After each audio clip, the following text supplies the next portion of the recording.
दोपहर का खाना खाने लगा हूँ तो एक बात जहन में आई।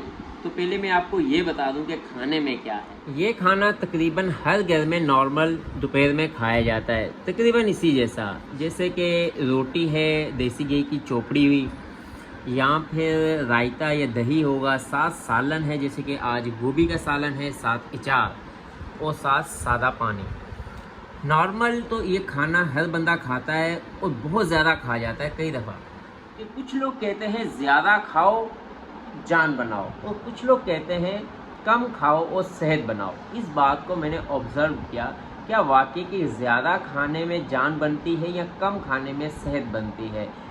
खाना ठंडा हो रहा था इसलिए अल्हम्दुलिल्लाह खाना मैंने खा लिया। बात कर रहा था कि कम खाना खाना चाहिए या ज़्यादा, फ़ायदा दोनों में से किस चीज़ में।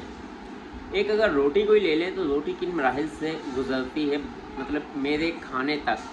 गंदम का दाना है, पहले वो फसल के लिए ज़मीन में बोया जाएगा। बोने से पहले ज़मीन के ऊपर हल चलाया जाएगा।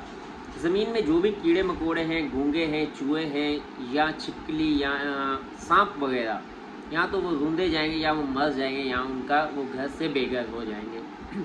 उसके बाद प्रोसेस आ जाएगा, उस गंदम के बीज को बोया जाएगा, उसके ऊपर पानी डाला जाएगा ताकि वो पौधा बन के गंदम मज़ीद बन सके। कुछ अरसे के बाद जब वो गंदम तैयार होगी, उस गंदम के फिर कटाई के लिए मशीनरी का इस्तेमाल किया जाएगा, जिसकी वजह से आलूदगी जो है बहुत ज़्यादा फैलेगी। उस गंदम को फिर दोबारा सेलर्स तक या बड़े गोदाम तक ले जाने के लिए फिर ईंधन और मशीनरी या ट्रांसपोर्ट की ज़रूरत पड़ेगी, तब भी आलूदगी फैलेगी।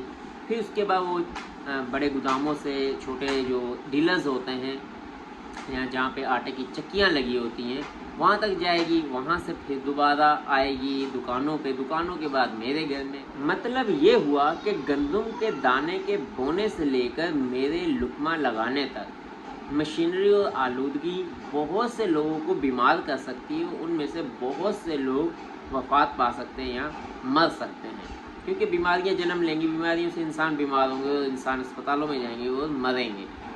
तो इससे मैंने सोचा कि इसका मतलब खाना खाना ही छोड़ देना चाहिए। जब खाना खाना छोड़ दूंगा तो मर जाऊंगा।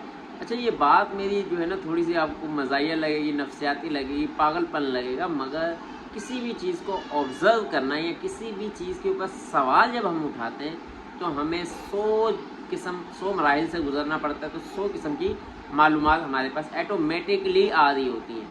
इसलिए मैंने हिसाब लगाया कि कम खाना सेहत इसलिए है कि जहाँ पे मैं 4 रोटी खाऊंगा तो ज़्यादा प्रोसेस लगेगा, कम खाऊंगा 2 रोटियाँ 1 रोटी से गुजारा हो सकता है तो वो खाऊंगा, तो कम मतलब के पीछे से जो डिमांड है वो कम होगी, तो वहाँ पे काम लोग जो है वो कम करेंगे।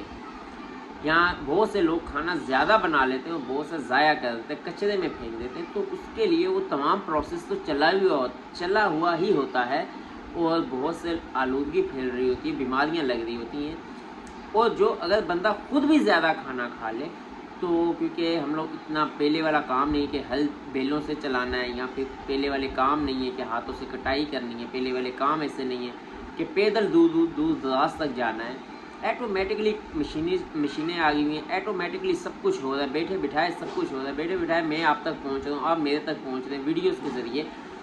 तो इसलिए अब कम खाना इसलिए भी सेहतमंद है कि हम हज़म तो कर नहीं सकते, घर पे ही तो बैठना है या छोटे मोटे हल्के फुल्के काम करने हैं, इसलिए उतनी ही ग़िज़ाइयत हम अपने अंदर डालें जितनी की ज़रूरत है। ज़रूरत से ज़्यादा डालेंगे तो जिस्म बीमार हो जाएगा, और अगर हम लोग ज़्यादा बना लेंगे, फेंकना पड़ेगा, तो पीछे जो सारा प्रोडक्ट्स बन रही हैं, प्रोसेस हो रहा है, वो ज़्यादा होता रहेगा, आलूदगी फैलती रहेगी, लोग मरते रहेंगे, तो ये प्रोसेस चलता ही रहेगा। वीडियो पसंद आई है तो लाइक कर सकते हैं। अपना और अपने दोस्तों का ख्याल रखिएगा।